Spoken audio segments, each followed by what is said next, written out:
Welcome back to our 5-day devotional on the glory of God. Yesterday we talked about God creating us for His glory and our therefore having the duty to live for His glory. And now we shift over to the bad news today, and that is Romans 3:23, where there is no distinction, for all have sinned and fall short of the glory of God. So Paul makes the connection between sin and the glory of God, and he uses this word fall short, which literally is all have sinned and lack the glory of God. They don't have it. And I want to ask, in what sense do all of us sinners not have the glory of God? And I don't think it's primarily in terms of I'm not as glorious as I should be, like I'm not a God right now, I'm just kind of an ordinary human being.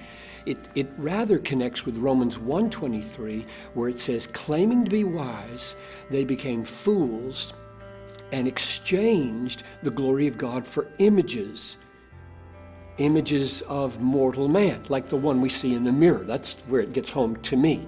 So I think 3:23 of Romans is explained by 1:23, and that the essential explanation is we were made to love the glory of God, be satisfied with the glory of God, reflect the glory of God, and we looked at it and we said, I think I like what's in the mirror more than I like God. So I'm going to devote all my time to improving myself and living for myself. That's the essence of sin. So understanding the glory of God as the goal of creation reveals to us the seriousness of our sin. In fact, if you keep reading in Romans, you get to chapter 6, the wages of sin is death, and that's eternal death. So let me leave you today with the bad news. I know this is not great. We don't like to go off to work or do our business during the day with bad news, but I think you can hear the way out of this, because God's going to break in tomorrow.